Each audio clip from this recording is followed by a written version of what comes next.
오늘 본문 사무엘상 15장 7절부터 31절까지를 저와 여러분이 번갈아 한 절씩 교독하시겠습니다. 사울이 하윌라에서부터 애굽 앞 술에 이르기까지 아말렉 사람을 치고 아말렉 사람의 왕 아각을 사로잡고 칼날로 그의 모든 백성을 진멸하였으되 사울과 백성이 아각과 그의 양과 소의 가장 좋은 것 또는 기름진 것과 어린 양과 모든 좋은 것을 남기고 진멸하기를 즐겨 아니하고 가치 없고 하찮은 것은 진멸하니라. 여호와의 말씀이 사무엘에게 임하니라. 이르시되 내가 사울을 왕으로 세운 것을 후회하노니 그가 돌이켜서 나를 따르지 아니하며 내 명령을 행하지 아니하였음이니라 하신지라. 사무엘이 근심하여 온 밤을 여호와께 부르짖으니라. 사무엘이 사울을 만나려고 아침에 일찍이 일어났더니 어떤 사람이 사무엘에게 말하여 이르되 사울이 갈멜에 이르러 자기를 위하여 기념비를 세우고 발길을 돌려 길갈로 내려갔다 하는지라.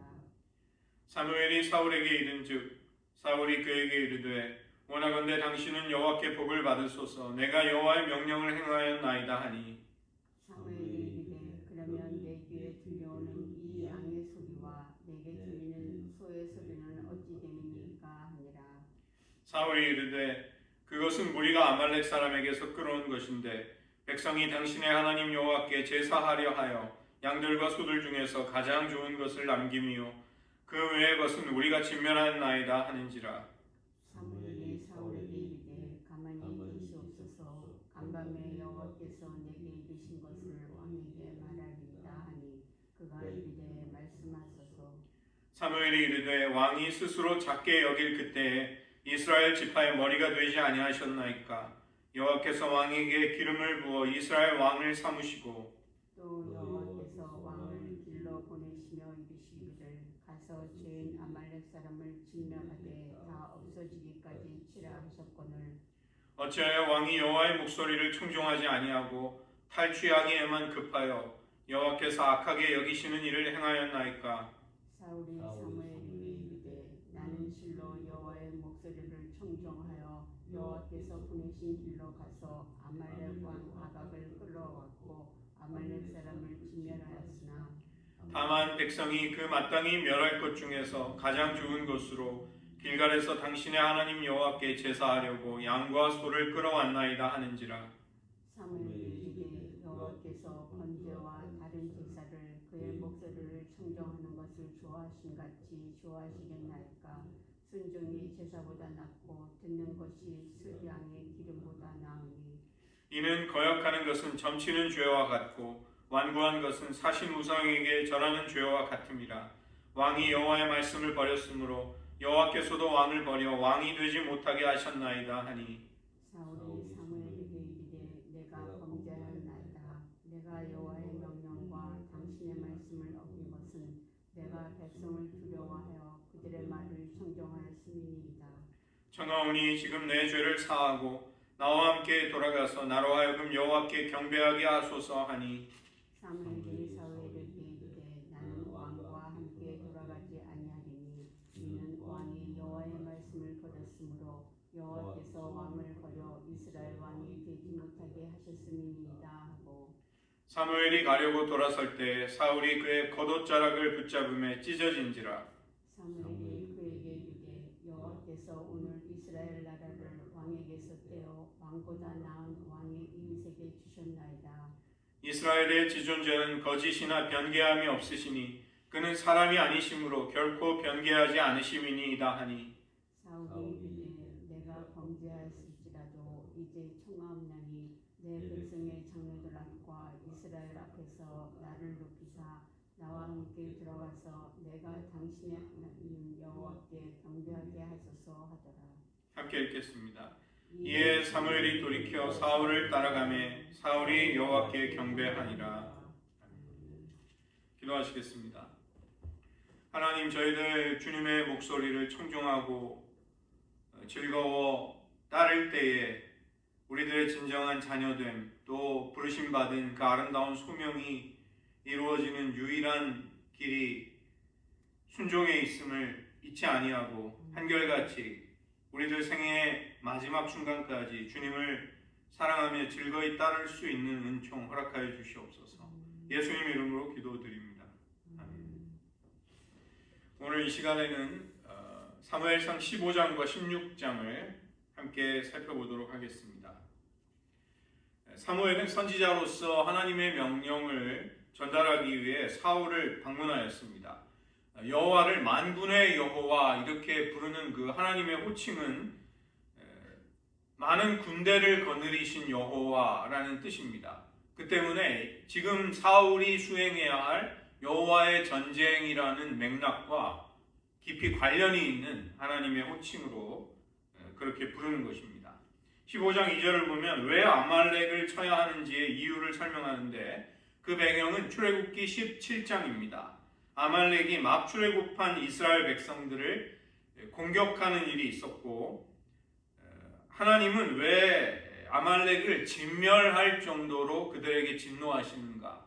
그것은 신명기 25장 17절부터 19절에 이유가 나옵니다. 그 대열에서 뒤처지고 늦게 따라오는 피곤하고 약한 자들을 아말렉이 공격하고 살육했다. 그것이 하나님의 분노하심의 이유였습니다. 아말렉의 공격을 정정당당한 전쟁이 아니라 약자를 약탈하고 유린한 불의한 악행으로 하나님이 보고 계셨던 것이죠. 아말렉 사람들은 여호와를 두려워하지 않았다는 것입니다. 그 당시에 모든 나라들이 다 알 수 있을 정도로 큰 이적을 행하시고 이스라엘을 자기의 언약 백성으로 삼으신 하나님, 그 하나님의 백성을 공격함으로써 아말렉은 하나님의 주권을 침해하였던 것이죠. 하나님은 그런 아말렉에 대해서 대대로 그들과 싸우겠다고 선언하시면서 지금 사울 왕에게 그들에 대한 하나님의 징계를 시행하라 이렇게 명하신 것입니다. 그것이 3절을 보시면 이스라엘에게 진멸을 선언하고 계시는 그 이유인 것이죠. 이 헤렘 전쟁이라는 것은 여호와의 전쟁 가운데 특별한 한 형태입니다. 모든 전쟁이 헤렘 전쟁은 아니지만 헤렘 전쟁은 남녀와 살아있는 모든 존재를 거룩하게 진멸함으로써 하나님께 전적으로 온전히 바치는 전쟁을 말하는 것입니다. 오늘날 이것을 비판하는 사람들이 있습니다. 지나치게 잔인한 것이 아니냐.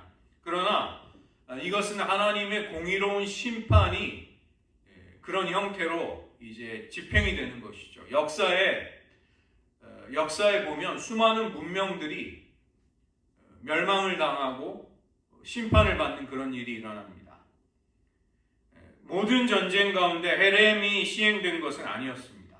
하나님은 특별히 가나안 7족속과 아말렉과의 전쟁에 한정해서 이런 전쟁을 수행하라고 하셨고 대부분의 전쟁은 사람들을 포로로 잡고 재산을 노획하는 고대 근동의 일반적인 전쟁의 규례를 따르는 전쟁이었던 것이죠.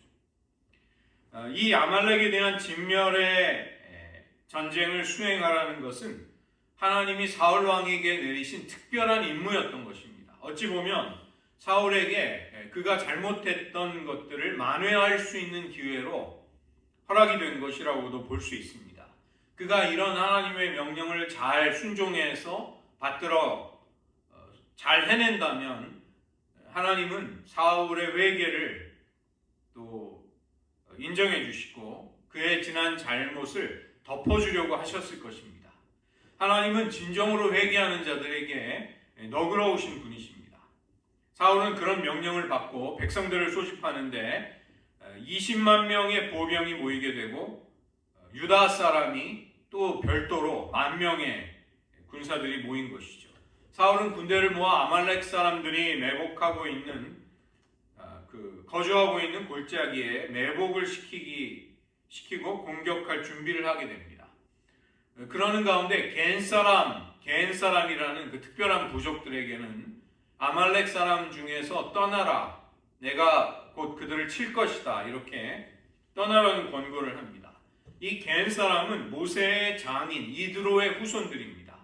그들은 오랫동안 이스라엘과 우호적인 관계를 맺고 특별히 모세의 장인은 모세가 광야에서 수많은 행정을 처리하느라고 고통스러워할 때 천부장과 백부장의 제도를 시행하라고 지혜로운 권고를 해주었던 사람들이죠.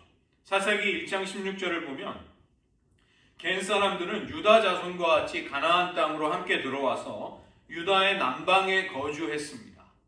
겐 사람 가운데 야엘, 겐 사람의 아내였던 야엘이라는 한 여인은 이스라엘의 대적이었던 시스라를 죽임으로써 하나님의 구원이 공동체에 임하는데 중요한 역할을 하기도 했던 것입니다. 사울의 경고를 들은 겐 사람들은 아말렉 사람들로부터 떠남으로써 이 전쟁의 피해를 받지 않게 됩니다. 출애굽을 할 때 광야에서 이스라엘을 선대했던 겐 사람들은 구원을 받고 이스라엘을 공격했던 아말렉은 심판을 받음으로써 두 민족들의 대조적인 운명을 보여주는 것이죠. 8절을 보면 사울은 아각을 사로잡고 칼날로 모든 백성들을 진멸했다고 말씀합니다. 아주 성공적으로 하나님의 명령을 수행하는 것처럼 보이는 것이죠. 그러나 9절을 보시면 아각 왕, 소와 양과 살찐 짐승의 가장 좋은 것, 보기에 좋은 가축들을 고스란히 남겼다, 진멸하지 않았다 이렇게 말씀하고 있습니다. 진멸하는 것을 좋아하지 않았고 쓸모없어서 버려질 만한 가치가 없는 것들만을 진멸했다는 것입니다.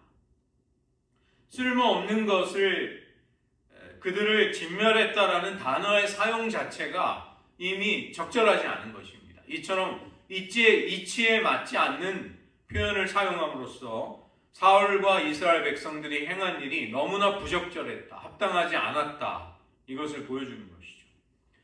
왜 진멸하기를 좋아하지 않았는가? 첫 번째는 하나님의 말씀보다는 눈앞의 이익을 앞세우려고 했기 때문입니다. 너무나 좋은 가축을 고스란히 다 죽여서 하나님께 바친다는 것, 이것이 낭비처럼 보이고 아깝게 여겨졌던 것이죠. 진멸이라는 것, 헤렘이라는 것은 거룩하게 모든 것을 죽이고 파괴함으로써 하나님께 바치는 것을 의미했는데 이런 전쟁의 의미를 그들은 이해하지도 순종하지도 못했던 것입니다. 두 번째는 하나님보다는 같이 전쟁에 참여한 백성들의 눈치를 보았다는 것입니다. 전쟁에서 이김으로써 많은 노획물을 얻게 되고 그것을 너그럽게 나누어 주면 왕의 위신과 체면이 크게 서게 됩니다. 백성들은 그런 왕을 좋아하면서 따르게 되는 것이죠. 만약에 노획물을 모두 진멸해서 없애버리게 된다면 백성들에게 분배될 것이 없기 때문에 그들이 사울에게 불평하게 될 것입니다. 사울 왕은 이런 상황 속에서 도리어 백성들을 설득하고 하나님의 뜻이 어디에 있는가를 알려주어야 할 사람이었음에도 불구하고 백성들의 눈치를 살피며 그들이 원하는 것을 했다는 것입니다. 이렇게 함으로써 사울은 하나님이 주신 또 한 번의 어쩌면 마지막 귀중한 기회를 잃어버리게 되고 버림을 받게 됩니다. 이런 사울을 왕으로 세우신 것을 10절과 11절에 하나님은 후회하신다. 하나님의 말할 수 없이 섭섭하고 아프고 고통스러운 감정을 이렇게 표현한 것이죠. 구약 성경에 하나님을 인간과 같이 표현하는 것, 영이신 하나님, 인간의 어휘와 개념으로는 뭐라고 설명할 수 없는 그 하나님을 인간처럼 설명하는 방식을 신인 동형론이라고 합니다. anthropomorphism. 그래서 마치 하나님이 하나님의 마음을 그렇게 표현한 것이죠. 하나님은 전지전능하신 분이신데 왜 후회하시는가? 왜 후회할 일을 하시는가? 모순처럼 보일 수 있는 부분이 있습니다. 우리가 누군가를 사랑하게 되면 내가 상처받을 수 있는 연약함에 나를 두게 되는 것입니다. 하나님은 이스라엘 백성을 사랑하실 때 그들의 자유로운 인격의 선택을 존중해 주실 만큼 인간의 자유를 소중하게 여겨주실 만큼 인간을 존귀하게 대해주시는 것이죠. 그런데 인간이 그런 인격의 선택과 자유를 하나님을 배신하게 될 때 하나님은 크게 상처와 아픔을 겪으시는 것입니다. 그러나 하나님은 우리가 죄를 지을 때 바로 심판하지 아니하시고 기회를 주시면서 돌아오기를, 회개하기를 원하시는데, 이런 기회를 놓치게 될 때 결국은 심판을 맞이한다는 것입니다. 사무엘은 하나님의 실망스러운 마음도 느꼈고, 그 다음에 사울의 어리석은 행동에 대한 의로운 분노가 또 있었습니다. 그러나 사울의 안타까운 운명, 그가 버림받아 이제 하나님의 긍휼로부터 멀어지게 된 것을 생각하면서 그를 도와달라고 간절히 부르짖게 됩니다. 사울을 위해 사무엘은 하나님께 끝까지 중보 기도를 한 것입니다. 그리고 사무엘은 사울을 만나러 가는데, 다음날 그는 사울의 어리석은 행동에 관한 소식을 한 가지 듣게 됩니다. 사울이 자신의 업적을 기념하기 위한 기념비를 세웠다는 것이었습니다. 하나님보다는 자신의 이름을 남기기에 애쓰는 사울의 모습을 볼 수 있었던 것이죠. 사울은 사무엘을 만나자 자랑스럽게 내가 여호와의 모든 명령을 행하였나이다, 이렇게 이야기합니다. 이미 모든 것을 알고 있었던 사무엘은 남겨놓은 가축의 소리를 지적하면서 이 귀에 들리는 가축들의 소리가 무엇입니까를 묻는 것이죠. 몰라서 묻는다기보다 사울을 비난하고 책망하는 것입니다. 사울은 백성들이 끌고 온 가축입니다. 여호와께 제사를 드리기 위해 가장 좋은 것을 남겨두었을 따름입니다, 라고 변명을 하는 것이죠. 진멸을 행하지 못한 1차적인 책임을 백성들에게 돌리고 있습니다. 또 제사를 위한 것이라고 하면서 사실은 물질에 대한 욕심과 탐심을 마치 신앙적인 것인 양 포장하고 있습니다. 그는 하나님께 용서를 받을 수 있는, 죄를 고백할 수 있는 마지막 기회마저 여기에서 놓치게 되는 것이죠. 그때 사무엘은 그의 정체성, 사울의 정체성을 다시 한번 환기시켜 주는 것입니다. 하나님이 기름 부어 세운 왕이기에 하나님의 목소리를 듣고 순종할 때라야 그는 왕이 될 수 있는 것이죠. 그는 하나님을 멸시했던 아말렉을 진멸하라는 명령을 받았습니다. 그러나 하나님의 말씀을 멸시하는 사울은 눈에 보이는 아말렉을 치기 전에 먼저 자기 자신 안에 있는 아말렉을 쳐야 했던 것입니다. 우리가 창세기에서 자기의 형제, 동생 아벨을 살해하려고 가는 가인을 경고하시는 하나님이 등장하는 장면을 우리가 기억할 수 있습니다. 가인은 동생을 죽이러 가기 전에 마음속에서 하나님을 살해했던 것입니다. 사울은 여호와의 목소리가 아닌 자기 욕망의 목소리에 귀를 기울입니다. 그리고 전쟁을 훌륭하게 수행했다고 변명하면서 가장 좋은 것을 전리품으로 취하여 온 것이죠. 백성들 앞에서 자기의 위대함을 과시함으로써 정치적인 입지를 세우기를 원했습니다. 그는 자신에게 자격이 있어서가 아니라 하나님이 기름을 부어 선택해 주심으로써 왕이 된 것을 까맣게 잊고 인간적인 잔꾀를 부리며 갖은 변명으로 자신의 악행을 정당화하려고 하는 것이죠. 사무엘이 왜 양과 소의 소리를 들어보라 이렇게 도전했는가? 어쩌면 사울에게 자신 안에 있는 욕망의 목소리를 들어보라고 도전했던 것입니다. 그러나 그는 핑계하며 외면함으로써 하나님 앞에 돌이킬 수 있는 기회를 놓치게 됩니다. 그런 사울을 왕으로 삼으신 것을 하나님은 후회하셨습니다. 사람의 완호와 인기, 인정을 위해서 진정한 왕이신 하나님을 버린 사울, 그 사울을 보며 하나님은 마음이 아프셨던 것입니다. 사울은 이미 갈멜에 자기를 위해 승전비를 세워두었습니다. 그러나 사무엘은 그것을 모른 채로 온 밤을 지새우면서 그런 사울을 용서해 주시기를 하나님께 간구했던 것이죠. 사울에게 이 전쟁은 여호와의 전쟁, 헤렘 전쟁이 아닌 자신의 공적을 드높이기 위한 기회였던 것입니다. 세상적인 흔적을 남기려고 하면서 하나님께 영광을 돌리려고 하는 일은 함께 일어날 수가 없습니다. 자신의 유능함을 드높이려고 하면서 하나님이 전능하신 분이심을 온전히 알릴 수 없다는 것입니다. 우리도 주님의 기대를 저버리는 잘못이 우리의 삶에 있는가를 살펴보면서 늦기 전에 하나님의 긍휼을 받을 수 있을 때에 우리는 돌이킬 수 있어야 하겠습니다. 사무엘은 사울에게 조용히 하라고 경고하면서 하나님이 들려주신 말씀을 전달해 줍니다. 사울이 힘이 있어서가 아니라 하나님의 선택과 긍휼로 왕이 된 것을 먼저 이야기하는 것이죠. 자신의 지파가 미약하고 자신의 가문이 보잘것없음을 사실 사울은 피력했습니다. 그리고 왕으로 지명이 되는 순간에도 그는 두려워 숨기까지 했던 그런 사람이었던 것이죠.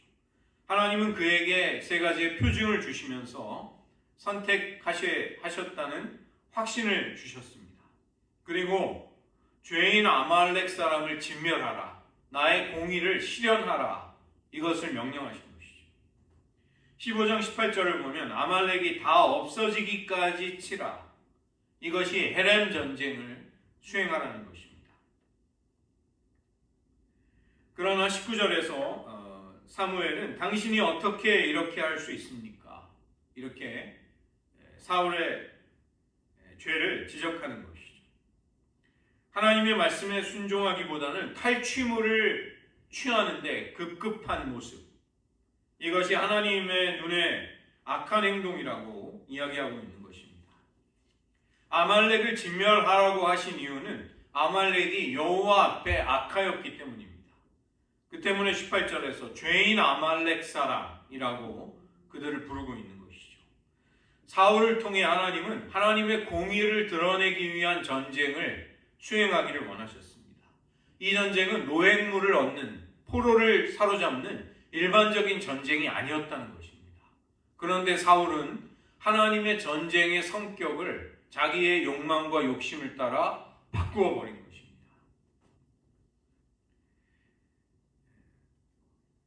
진멸했다고 이야기하는데도 아각 왕이 살아있었던 것이죠. 상대국의 왕을 살려둠으로써 자신의 영광과 권능을 확인하고 싶어 했던 것입니다. 이미 사울의 말에 모순이 가득했던 것이죠. 또 백성들이 여호와께 제사를 드리기 위해 가장 좋은 것을 가져왔습니다라고 책임을 전가하고 있는 것입니다. 그런 사울에게 사무엘은 하나님이 진정 원하시는 것은 순종입니다. 번제나 다른 제사와 같은 종교적인 행위보다도 하나님의 말씀에 귀를 기울이며 그분의 말씀대로 행하는 것을 하나님이 가장 기뻐하십니다. 하나님이 제사와 번제를 싫어하신다는 것은 그런 의미는 아닐 것입니다. 종교적인 행위보다는 그 마음의 진정으로 하나님의 목소리에 어떻게 응답하는가, 순종하는가의 여부가 하나님을 향한 사랑을 표현하는 것이죠. 한 걸음 더 나아가서 불순종은 점을 치는 죄와 같고 완고한 것은 사신 우상에게 우상 숭배를 하는 것과 같다. 이러한 죄들은 명백한 배교, 죽음에 해당되는 죄들입니다. 불순종과 완고함을 다른 신을 섬기는 것과 동일하게 간주하고 계시는 것입니다. 왜냐하면 불순종과 완고한 마음이라는 것은 하나님보다 자기 자신을 중요하게 여기고 하나님의 생각과 계획보다 자기를 앞세우는 것입니다. 하나님을 경배하고 절대적으로 순종해야 할 분으로 존귀하게 대우하는 대신에 자기의 목적을 위해 이용할 수 있는 정도의 분으로 하나님을 낮추고 격하시키고 모욕하는 것이죠. 그래서 이것은 우상 숭배의 죄인 것입니다. 사무엘은 불순종한 사울이 여호와의 말씀을 거부하자 여호와께서도 사울이 왕이 되는 것을 거부하셨다고 선언합니다.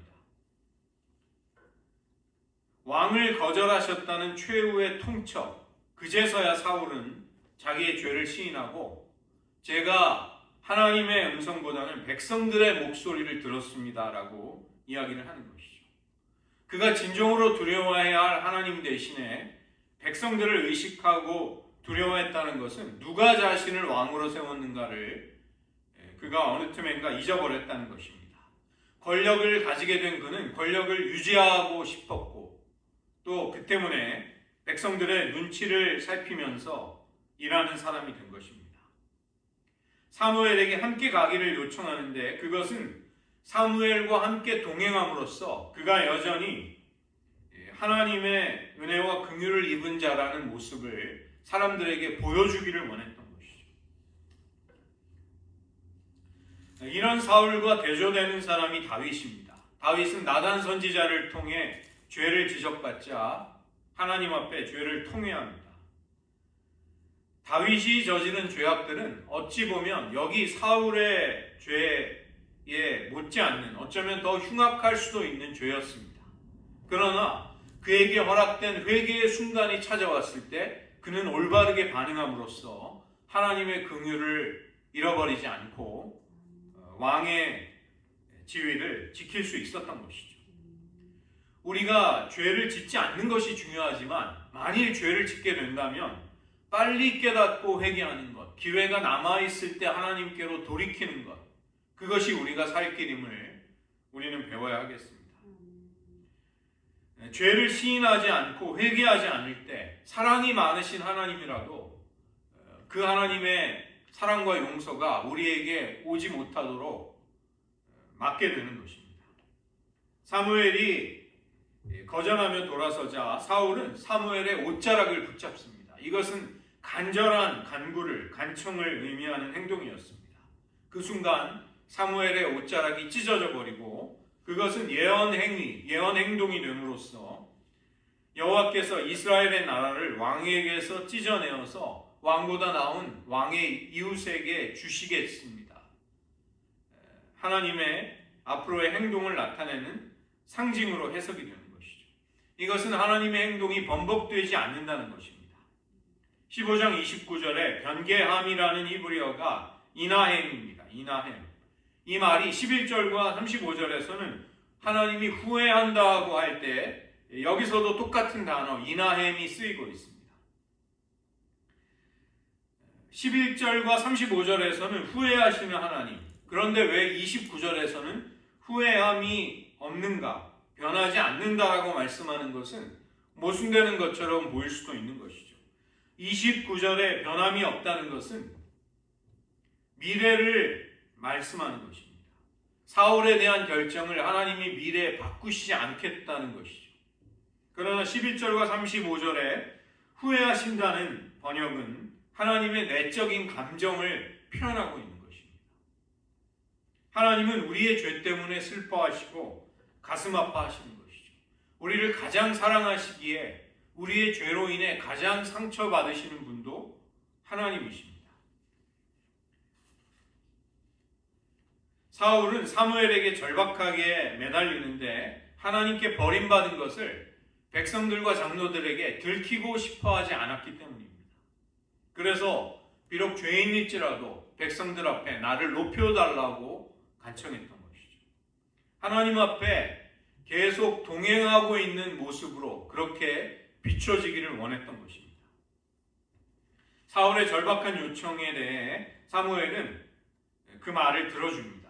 그러나 사울에게 실제로 남아있는 것은 실속이 없는, 실체와 진리가 없는 겉모양밖에는 남아있지 않은 것이죠. 사무엘은 자신의 손으로 아각 왕을 죽임으로써 여호와의 전쟁을 마무리하게 됩니다. 너의 칼이 수많은 어머니들에게 슬픔을 가져다 준 것처럼 너의 어머니도 자식을 잃어버리도록 하겠다. 이것은 아각 왕이 그동안 저질렀던 살육과 전쟁이 하나님 앞에 악행이었고 그것을 징벌하기 위한 합당한 공의가 실현된다고 그렇게 알리는 것입니다. 이렇게 아말렉과의 전쟁을 마무리한 사울과 사무엘은 각기 자신의 집으로 돌아가는데 사무엘은 그 이후에 평생 사울을 만나지 않습니다. 하나님의 버리심을 받은 그를 위해서 해줄 말이 전해줄 말씀이 없었기 때문입니다. 하나님은 제사보다 하나님의 목소리를 청종하는 것을 더 좋아하십니다. 사울의 불순종은 살아계신 하나님을 버리고 그분을 우상으로 만든 죄였습니다. 그 때문에 하나님은 그를 버리시겠다고 선고하시는 것이죠. 말씀에 귀를 막으면서 우리가 제사를 드릴 때 그것은 나를 지으신 하나님께 드리는 제사가 아니라 내가 만든 하나님 형상의 우상에게 드리는 제사밖에는 되지 않는 것입니다. 자기 스스로를 작게 여겼던 그 겸손함 가운데 사울은 왕이 되었습니다. 그러나 그는 그것을 지금 잊어버리고 있는 것이죠. 의도는 좋았는데 어쩌다 실수한 것이 아니라 그는 탈취하기에 급급한 탐욕을 가지고 의도적인 죄를 범했던 것입니다. 시편 19편 12절은 말씀이 아니라면 누구도 자기의 허물을 깨달을 수 있는 자가 없고 숨은 허물에서 벗어날 수 있는 사람도 없다고 말씀합니다. 말씀이 아니면 우리의 죄는 실수로 변하게 됩니다. 가슴을 찢고 통회해야 할 일이 어쩔 수 없이 유감스러운 일 정도로 축소된다는 것입니다. 말씀을 듣지 않을 때 우리도 사울처럼 모든 죄를 정당화할 수 있는 사람들입니다. 그 때문에 말씀 앞에 서지 않는다면 우리는 우리가 우리 스스로를 속이는 자기 기만의 희생자가 될 수 있는 것입니다.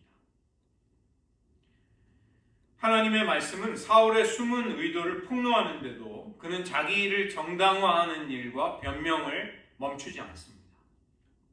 그리고 자기의 우상으로 유일하게 여기고 있던 왕의 지위, 왕의 권력을 빼앗기게 된다는 경고를 듣고서야 하나님의 목소리보다는 내 욕망을 부채질했던 백성들의 목소리를 더 듣고 청종했노라고 그제서야 시인하는 것이죠. 그러나 때는 너무 늦었던 것입니다. 겉옷자락이 찢어지도록 사무엘에게 매달리지만 하나님이 그의 나라를 찢어서 하나님이 원하는 사람에게 주겠다는 응답이 돌아올 뿐이었습니다. 끝까지 사울의 관심은 하나님 앞에 자신이 회복되고 용서를 받는 것보다는 백성들 앞에서 높아지는 것이었습니다. 그에게 더 이상 희망이 남아있지 않은 것을 알게 된 사울은 크게 슬퍼하는 것이죠. 우리가 많은 하나님의 사랑과 은혜를 받았습니다. 우리가 받은 하나님의 호의와 사랑이 후회가 되도록 그렇게 살아서는 안 되겠습니다. 사울을 위해 최선을 다했고 간절히 기도했던 사무엘과 같은 지도자의 헌신, 그런 지도자들의 헌신을 큰 슬픔으로 되돌려 갚는 자, 그런 자가 되지는 말아야 한다는 것입니다. 하나님은 사무엘을 베들레헴으로 보내시면서 내가 지시하는 이새의 아들에게 기름을 부으라고 하십니다.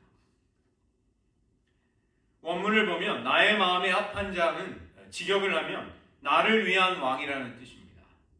이전에 사울이 백성을 다스릴 자, 백성을 구원할 자라고 표현이 된다면 이번에는 하나님이 나를 위한 왕을 선택하시겠다고 말씀하십니다. 이것은 백성이 아니라 하나님을 우선으로 생각하는 왕, 그런 사람을 선택하시겠다는 것이죠. 이것은 사무엘에게는 사울에게 반역하라는 말이 되기 때문에 그는 큰 두려움에 휩싸이지만 하나님께 순종합니다. 하나님은 두려워하는 사무엘에게 암송아지 한 마리를 끌고 가서 제사를 드리기 위해서 왔다고 하고 이새와 그 아들들을 제사에 초청하라는 방법을 알려주십니다. 그리고 내가 지시하는 자에게 기름을 부으라고 하시는 것이죠. 왕을 뽑는 권한이 인간이 아닌 하나님께 철저히 하나님의 주권에 있음을 다시 말씀하십니다. 사무엘은 이런 어려운 하나님의 말씀에 순종을 합니다. 그러나 사무엘의 순종 그 직전에 나온 사울의 불순종은 그 때문에 더 부각이 되는 것이죠. 사무엘이 베들레헴에 도착하자 성읍의 장로들은 선지자를 보면서 두려움에 떱니다. 재앙을 선포하기 위해서 온 것이 아닌가. 그때 사무엘은 안심하라. 나는 샬롬, 하나님의 평안을 위해 제사를 드리기 위해 왔다고 하면서 사람들을 제사에 초청하는 것이죠. 그 자리에 참여한 이새의 아들들을 보면서 사무엘은 큰아들 엘리압이 하나님의 선택하신 사람이라고 생각하였습니다. 16장 7절을 보면 엘리압의 용모와 키가 사람들의 보기에 건장하고 잘생겼던 것이죠. 이것은 이전에 사울이 잘생기고 건장한 외모를 통해서 왕으로 뽑히고 백성들의 호감을 얻었던 그 모습을 연상시킵니다. 그러나 하나님은 엘리압이 아니라고 하십니다. 사람들은 눈에 보이는 것으로 사람을 평가하지만 마음의 생각까지 아시는 하나님은 마음을 보고 우리를 평가하시는 것이죠. 엘리압을 시작으로 7명의 아들이 모두 지나갔지만 하나님은 그들을 택하지 않으십니다. 여기에 있는 아들들이 전부냐를 질문하고 그때 양을 지키고 있는 막내가 있다는 것을 사실을 듣게 됩니다. 아버지 이새는 어리고 집안에서 존재감이 없는 막내 아들을 염두에 두지 않았던 것입니다. 그러나 하나님은 그 가장 어리고 작아 보이는 다윗을 선택하십니다. 하나님은 때로 장자보다 차자를, 큰 자보다 작은 자를 선택하심으로써 인간의 약함을 통해 하나님의 권능을 드러내시는 그런 분이십니다. 세상은 강한 자를 우대하지만 하나님은 약한 자에게 관심을 가지고 그들을 통해서도 얼마든지 역사하심을 우리에게 보여주시는 것이죠. 사무엘은 단호하게 그 막내가 도착할 때까지 식사를 하지 않고 기다리겠다고 말하는 것이죠. 다윗을 볼 때 사무엘은 예쁜 눈과 잘생긴 얼굴을 가진 붉은색 피부의 소년이었습니다. 그런 다윗의 모습은 건장한 체격을 가진 사울이나 엘리압에 비한다면 이스라엘을 구원할 용사로는 보이지 않았습니다. 그러나 하나님은 바로 그 다윗을 왕으로 선택하시고 기름 부으십니다. 아마존 프라임에 더 하우스 오브 데이빗이라는 그 드라마가 제작이 돼서 시즌 몇 개가 지금 방영이 되고 있습니다. 그게 바로 그 다윗이 이제 하나님 앞에 성장하면서 온갖 사건들을 겪어나가는 그 줄거리입니다. 물론 극작가의 그 상상력과 성경에는 없는 내용이 이렇게 버무러져서 진행이 되는데 굉장히 보시면 재밌습니다. 그런데 저도 그 드라마를 보면서 다 좋은데 한 가지가 딱 아쉽더라고요. 그 다윗으로 주인공으로 나오는 그 배우가 너무 못생겼어요. 너무 키도 작고 초라해 보여가지고 좀 잘생긴 사람을 다윗으로 써야지 왜 저런 사람을 쓰냐 이랬는데 우리가 삼손을 생각할 때 체격이 막 건장하고 막 근육이 울퉁불퉁한 사람을 연상하지만 그 삼손의 권능은 육체적인 힘에 있지 않았습니다. 성령의 권능에 있었기 때문에 어찌 보면 실제 삼손은 우리와 별다를 바 없는 그냥 수수한 체격의 사람이 아니었을까 이런 생각도 하게 됩니다. 하나님의 선택에 순종하여 사무엘이 그에게 기름을 붓자 다윗에게 하나님의 영이 강력히 임하고 함께 하시기 시작합니다. 하나님의 일을 감당할 수 있는 지혜와 능력이 그에게 부어진 것이죠. 다윗은 이제 가장 작은 자, 초라한 자, 존재감이 없는 자가 아니라 하나님의 용사이자 미래 이스라엘의 왕이 된 것입니다. 그와 달리 사울 왕은 이제부터 내리막의 운명을 걷게 됩니다. 하나님은 이 세상과 영적인 세상을 주관하시기 때문에 악령들도 하나님의 주권 아래에 있는 것이죠. 하나님이 누군가를 심판하실 때 악령을 보내셔서 분란과 재앙을 일으키십니다. 그것도 하나님이 세상을 통치하시는 여러 가지 방법 가운데 하나인 것이죠. 제가 뉴저지에 있을 때 그 사람들에게 안수하면 사람들이 쓰러지는 기적으로 유명한 그 카리스마틱한 어떤 권능을 가지고 목회를 하는 유명한 목회자가 계셨습니다. 이름을 대면 다 아시는 분인데, 그런데 그분이 이제 교회 거액을 요구해서 교회를 분리개척해 나갔는데, 나중에 이분이 나중에 말년에 영적으로 아주 흐려지고 분별력을 잃어버린 채로 어떤 거의 사기꾼이나 다를 바 없는 여자 전도사에게 자기의 영적인 분별을 다 맡기고 거액을 사기당하는 그런 일이 일어났습니다.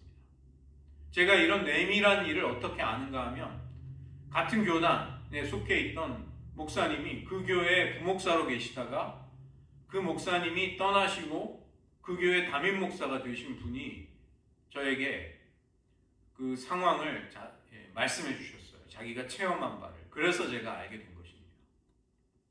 하나님의 권능으로 기적을 행하던 수많은 사람들을 불러 모았던 목회자가 어떻게 말년에 그렇게 영적인 분별력을 잃어버리고 거의 사기꾼에게 사기를 당할까?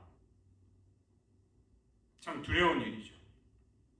하나님의 영을 받아 종으로 살아가던 사람이 회개하지 않고 버림을 받게 되면 일반인보다 더 악해지고 불행해지는 것입니다.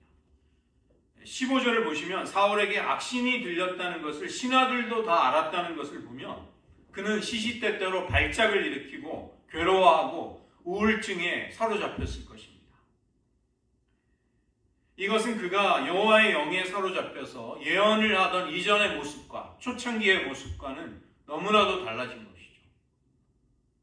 선지자들 가운데, 선지자의 무리 가운데 사울이 있느냐, 이것이 이스라엘의 속담이 될 만큼 그런 모습과는 너무나도 다른 것입니다. 신하들은 수금을 잘 타는 사람을 구해서 악신에 사로잡힐 때 음악을 들으면 나아질 것입니다. 조언을 합니다. 그 조언을 받아들임으로써 한 사람의 추천을 통해 다윗이 사울 왕의 궁정에 가게 됩니다. 이새의 아들들 가운데 수금도 탈 줄 알고 용기도 있고 구변이 뛰어난, 말을 잘하는, 특별히 하나님이 함께 하시는 사람이 있습니다. 다윗이 좋은 평판을 얻었다는 것은 그가 하나님과 동행하고 있음을 주변 사람들도 알고 있었다는 것이죠. 아버지 이새는 사울 왕에게 보낼 많은 선물을 준비해서 자기 아들을 잘 돌봐달라고 그런 마음으로 함께 다윗을 보내게 됩니다. 사울은 다윗을 보자 그를 매우 사랑하였습니다.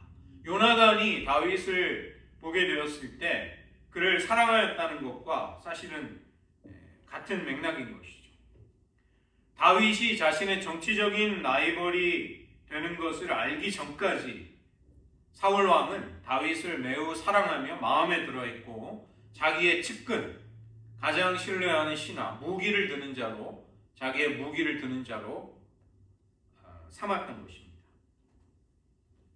그리고 아버지 이새에게 아들 다윗을 나의 신하로 왕궁에 있게 해달라고 요청을 하는 것이죠. 다윗이 연주하는 수금을 통해 음악이 울려 퍼질 때 사울은 심령의 평안함을 얻고 악신이 떠나가게 됩니다.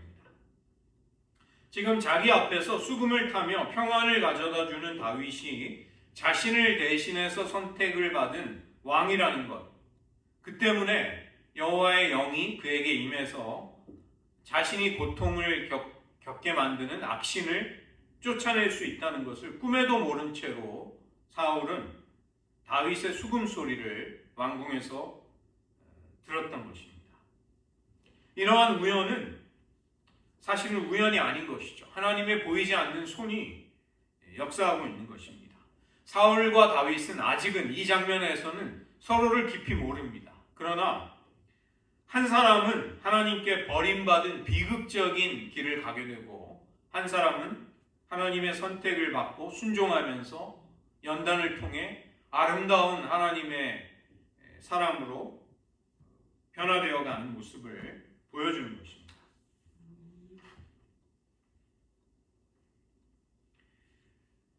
사무엘은 깊은 슬픔에 빠지게 됩니다. 그러나 그 자리를 떨치고 일어나 하나님께 순종하며 낯선 베들레헴으로 가서 새로운 왕의 기름 부음을 붓게 되는 것이죠. 한나의 기도를 통해서 암울하고 캄캄했던 엘리 제사장 시대가 마감이 되듯이 이새의 아들 가운데 하나님이 택한 다윗을 통해 새로운 역사가 열리게 되는 것입니다.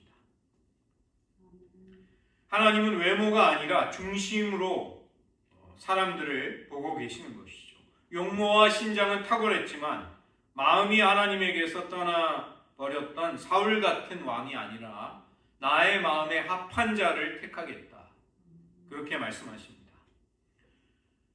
속과 내면보다는 겉모습으로 우리를 판단하고 우리의 가치를 매기는 세상 가운데서 우리는 하나님의 사람으로 어떻게 살아가고 있는지요. 하나님은 하찮아 보이고 존재감도 없었던 다윗에게 기름을 부어 그를 왕으로 삼으십니다.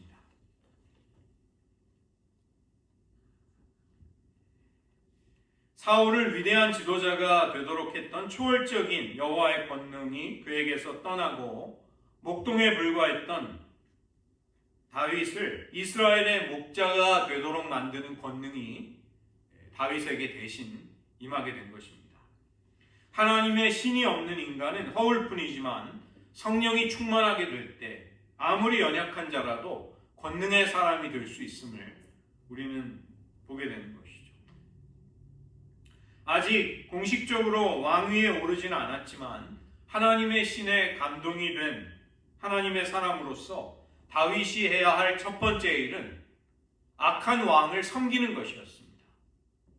하나님 나라의 왕은 군림하는 자가 아니라 섬기는 자로 부름을 받기 때문인 것이죠. 다윗이 상징하고 예표하는 원형이 되시는 예수님. 예수님은 바로 악한 영의 미혹이 된 혼란에 빠진 세상을 구원함으로써 사랑과 은혜가 충만한 하나님의 나라를 세우실 분임을 그의 모습이 암시하고 있는 것입니다. 우리들 역시 하나님의 영으로 감동이 된 왕과 같은 제사장으로 온 세상에 가득한 혼돈과 무질서, 흑암을 하나님의 질서와 조화와 빛으로 만드는 사람으로 부름받았음을 잊지 말고 그런 하나님을 따라가시기를 축원드립니다. 오늘 말씀을 의지하면서 저희들 잠시 기도하겠습니다. 사울이 왕으로 선택을 받고 기름 부음을 받았음에도 그는 왜 실패하며 버림받았는가? 아주 무거운 주제를 오늘 15장의 말씀은 우리에게 보여주고 있는 것입니다. 겸손에서 오만으로, 순종에서 불순종으로, 정직하고 투명함에서 위선과 어두움으로 시간이 지남에 따라 변질되는 사람을 볼 때 우리는 큰 충격을 받습니다. 승리의 전리품을 탈취하는데 급급하고 욕심에 눈이 멀어서 진리보다는 실리를 취하는 자가 되는 것입니다. 자기 영광, 위신과 체면을 중시하면 하나님보다는 사람들 앞에 어떻게 보이는가가 중요한 위선자가 되는 것이죠. 우리가 오늘 은혜를 구해야 할 것은 하나님을 사랑하고 섬기는 데 있어서 변함없이 어떻게 지속적으로 우리의 평생 하나님을 사랑하는 자가 될 수 있을까? 그런 사람은 하나님의 은혜를 통해서가 아니면 그렇게 살 수 없는 것입니다. 우리는 그 은혜가 필요합니다. 홍수 가운데 마실 물을 찾기가 어려운 법입니다. 사람은 많으나 늘 인물난을 겪습니다. 교회가 사람을 키우지 않았기 때문이요, 저마다 자기 자신을 하나님 앞에 온전히 준비하지 않았기 때문입니다. 그럼에도 일꾼은 여전히 필요하고 리더십은 세워져야만 하는 것이죠. 그래서 하나님의 나라를 세우는 일에는 사람을 세우는 일이 필연적으로 깊은 중요성을 가지게 됩니다. 어떤 사람이 세워지느냐가 공동체의 운명을 가늠하게 되는 것입니다.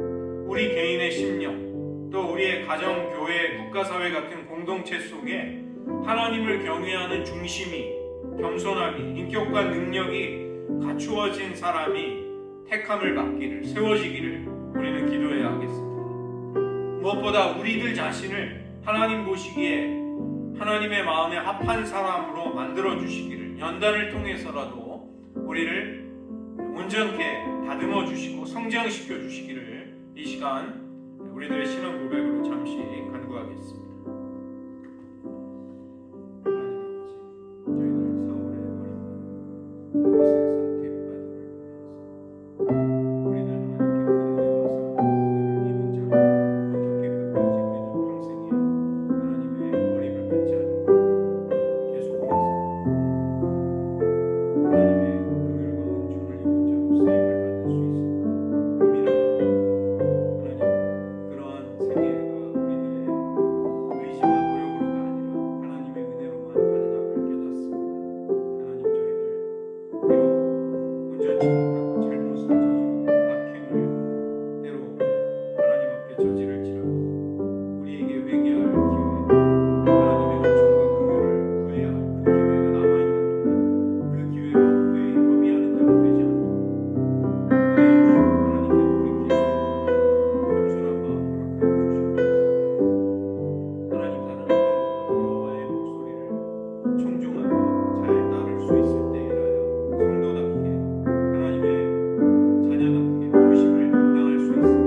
비참한 운명으로 추락해버리는 사울의 생애가 우리들에게 무거운 여운을 남기고 우리들에게 깊은 교훈을 알리고 있음을 저희들의 영혼이 민감하게 깨달을 수 있게 도와주시옵소서. 우리가 하나님의 은혜와 긍휼을 이미 입은 자로 물론 그것을 감사할 수 있지만 어떻게 해야 우리들의 평생 주님이 우리를 부르시는 그 순간까지 마지막에까지 하나님을 향한 신실함과 사랑을 잘 지키며 하나님 앞에 쓰임받으며 살아갈 수 있을까를 저희들 고민하게 됩니다. 그것이 우리의 의지와 노력을 통해서가 아니라 오직 하나님의 은혜로 가능함을 깨닫습니다.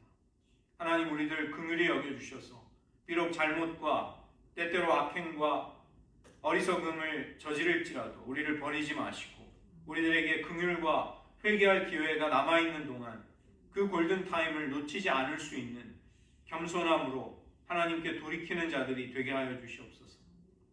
하나님 여호와의 목소리를 청종하는 것만이 우리를 진정한 자녀답게 부르심을 감당하는 자로 살아가게 하는 인생의 힘과 능력과 비결임을 깨달으면서 저희들 혹시라도 교만하여서 우리들의 생각과 욕망과 아집을 앞세우면서 하나님을 뒷전에 두고 사울과 같이 버림을 받는 비참한 운명에 떨어지지 않도록 하나님을 사랑하고 의지하면서 주님을 따를 수 있도록 은혜와 긍휼 가운데 우리들의 생애 전체를 인도하여 주시옵소서. 모든 말씀 예수님의 이름으로 기도드립니다.